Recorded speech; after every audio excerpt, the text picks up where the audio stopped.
하나님 말씀 함께 보도록 하겠습니다. 마태복음 17장 1절에서 8절까지의 말씀입니다. 엿새 후에 예수께서 베드로와 야고보와 그 형제 요한을 내리시고 따로 높은 산에 올라가셨더니 그들 앞에서 변형되사 그 얼굴이 해같이 빛나며 옷이 빛과 같이 휘어졌더라. 그때 모세와 엘리야가 예수와 더불어 말하는 것이 그들에게 보이거늘 베드로가 예수께 여쭈어 이르되 주여 우리가 여기 있는 것이 좋사오니 만일 주께서 원하시면 내가 여기서 초막 셋을 짓되 하나는 주님을 위하여 하나는 모세를 위하여 하나는 엘리야를 위하여 하리이다. 말할 때에 호련히 빛난 구름이 그들을 덮으며 구름 속에서 소리가 나서 이르시되 이는 내 사랑하는 아들이요 내 기뻐하는 자니 너희는 그의 말을 들으라 하시는지라. 제자들이 듣고 엎드려 심히 두려워하니 예수께서 나와 그들에게 손을 대시며 이르시되 일어나라 두려워하지 말라 하시니 제자들이 눈을 들고 보매 오직 예수 외에는 아무도 보이지 아니하더라. 아멘. 오늘 말씀은 변화산에서 지상으로라는 제목으로 말씀을 함께 나누기 원합니다. 여러분, 사람으로서 하나님을 이해하고 사람으로서 하나님을 발견하는 것은 참으로 어려운 일입니다. 그래서 사람들은 하나님을 찾고자 하지만 찾지 못하고 하나님을 발견하지 못하는 경우가 많습니다. 무한한 하나님을 유한한 인간이 이해하고 발견하기 위해서는 특별한 계시가 필요합니다. 그래서 하나님은 우리에게 계시, 성경의 말씀을 주신 것이 바로 그러한 까닭입니다. 계시가 없이는 우리가 하나님이 어떠한 분이신지 알 수 없습니다. 예수께서 세상에 오셨을 때도 사람들은 예수님이 누구신지 깨닫지 못했습니다. 같은 이유였습니다. 수많은 이적과 하나님의 말씀을 가지고 예수님이 가르치셨음에도 일부 사람들을 제외하고는 많은 사람들이 예수님을 깨닫지 못하고 예수님을 믿지 않았습니다. 여러분, 그러던 와중에 예수님의 수제자였던 베드로는 예수님을 하나님의 아들 그리스도로 고백합니다. 이 베드로의 고백은 예수님의 정체에 대한 가장 정확한 표현이었습니다. 하나님께서 베드로로 하여금 예수님을 깨닫도록 계시하셨던 것입니다. 베드로의 이 고백이 있은 지 엿새 후에 예수님은 베드로를 포함한 3명의 제자를 데리고 산으로 가셨습니다. 그리고 이곳에서 예수님은 제자들이 보는 앞에서 하나님의 아들로서 영광스러운 모습으로 변화되었습니다.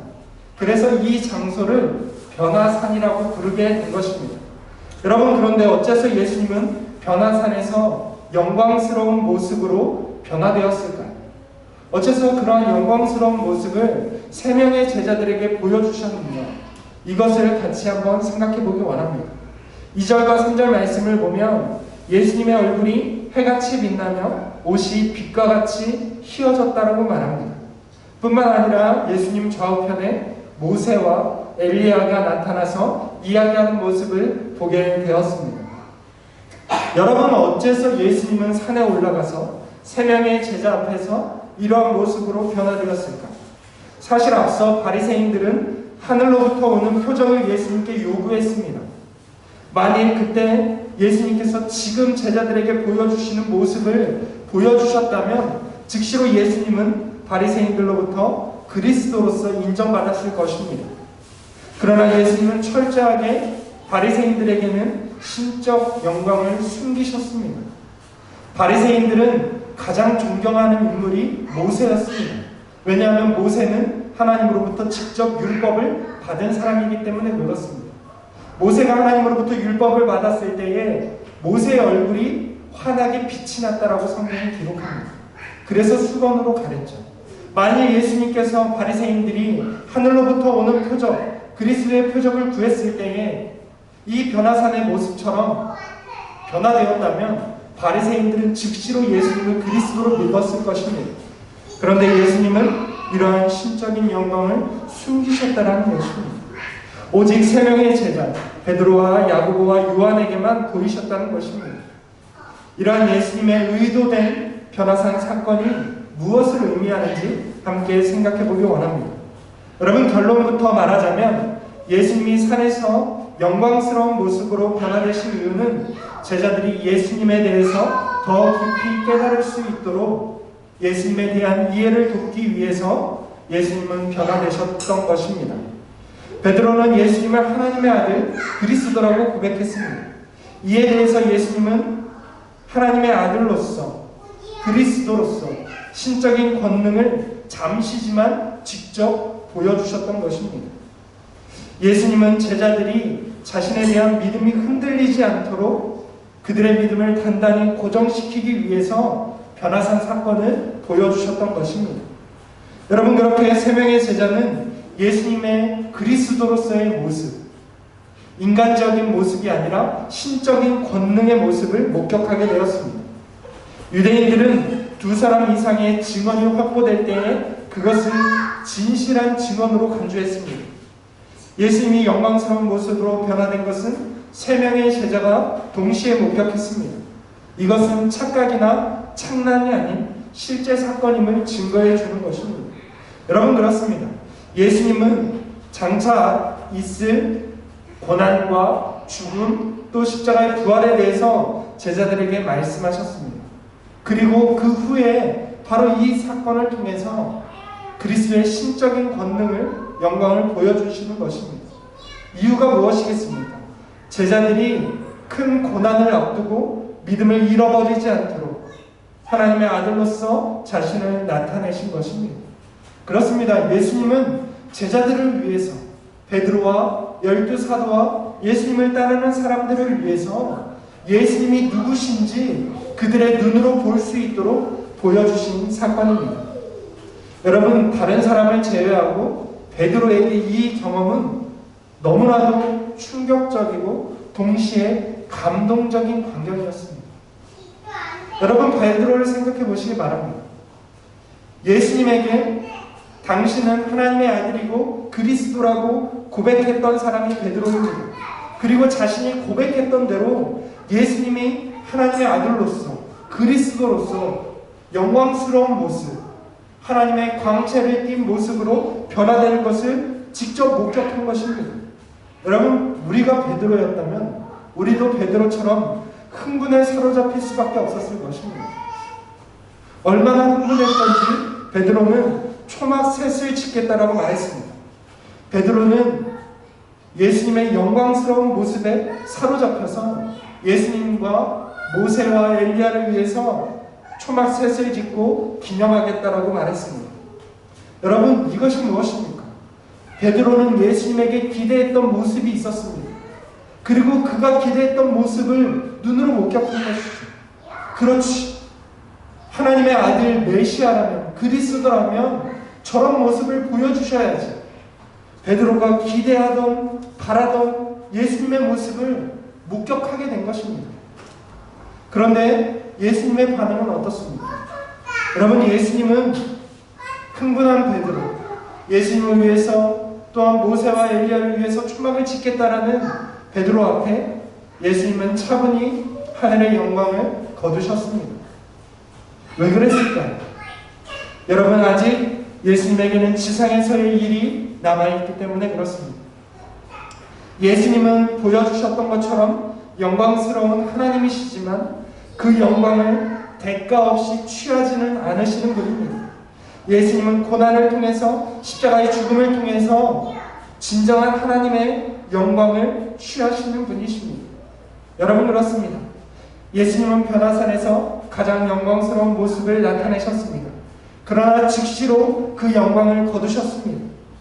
제자들이 눈을 들고 보았을 때는 이미 모세와 엘리야 선지자는 사라지고 예수님 외에는 보이지 않았습니다.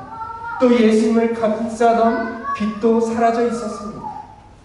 여러분, 베드로는 하늘의 영광에 취했지만 예수님은 그 하늘의 영광을 포기하시고 지상으로 내려오셨습니다. 예수님은 지상에 내려오실 뿐만 아니라 고난을 받아 죽음의 자리, 음부에까지 낮아지시기 위해서 그 모든 하늘의 영광을 거두고 있습니다. 예수님이 베드로의 제안대로 하늘의 영광을 계속해서 취하고 변화산에서 내려오지 않았다면 어떻게 됐을까요? 하나님의 구원은 성취되지 못했을 것입니다. 예수님은 처음부터 하늘의 영광 보좌를 버리시고 이 땅에 오신 분이십니다. 예수님은 끝까지 영광이 아닌 고난을 선택하시는 분이십니다. 우리를 구원하시기 위해서 예수님이 버리신 것이 무엇인지 그 은혜를 기억하는 자들이 되기를 주님의 이름으로 축원을 드립니다. 마지막으로 이 변화산 사건의 중요한 의미를 살펴보도록 하겠습니다. 5절 말씀을 보면 빛난 구름이 산을 덮고 구름 속에서 소리가 납니다. 이는 내 사랑하는 아들이요 내 기뻐하는 자니 너희는 그의 말을 들으라. 앞서 베드로는 예수께서 고난을 받아서 죽임당하고 3일 만에 살아날 것이라고 가르치셨을 때에 이를 강력하게 거부했습니다. 예수님의 말씀에 대해서 그렇게 순종적이었던 베드로가 예수님이 고난을 말씀하시자, 죽음을 말씀하시자 그것을 거부했습니다. 베드로는 주여 그리 마옵소서 이 일이 결코 주께 미치지 못하리이다. 강력하게 예수님의 말씀을 거부하고 있는 것을 볼 수 있습니다. 그때에 하나님께서 하늘에서 음성으로서 베드로와 제자들에게 말씀하십니다. 예수님의 말을 따르라고 명령하는 것입니다. 여러분, 이보다 강력한 명령이 어디 있겠습니까? 변화산에서 다시 한번 하나님은 예수님의 말씀에 대한 권위를 선언하고 있습니다. 예수님의 말을 따르는 것이 하나님을 따르는 것임을 우리가 알 수 있는 것입니다. 여러분, 그렇습니다. 우리는 제자로서 예수님의 말씀을 따라야 합니다. 예수님이 무엇을 말씀하고 있습니까? 예수님은 고난을 말씀하고 있습니다. 또한 자신의 고난뿐만 아니라 제자들에게도 이렇게 말씀하십니다. 누구든지 나를 따라오려거든 자기를 부인하고 자기 십자가를 지고 나를 따를 것입니다. 여러분, 이 말씀대로 우리가 예수님의 말씀을 따를 수 있기를 원합니다. 예수님을 따르기 위해서는 십자가를 지고 또한 그것을 지고 가신 예수님을 따를 수 있는 것입니다. 이 말씀대로 자기 십자가를 지고 주님을 따라갈 수 있는 저와 여러분들 될 수 있기를 주님의 이름으로 축원을 드립니다. 말씀을 맺도록 하겠습니다. 예수님은 변화산에서 영광스러운 하나님의 아들 그리스도로서 충만하게 나타나셨습니다. 그러나 예수님은 즉시로 모든 영광을 거두시고 홀로 남아 다시 십자가의 길로 나아가셨습니다. 여러분, 우리는 모든 영광과 권리를 포기하신 예수 그리스도를 통해서 구원받은 자들입니다. 예수님은 자기 목숨까지 우리를 위해 포기하신 분이십니다.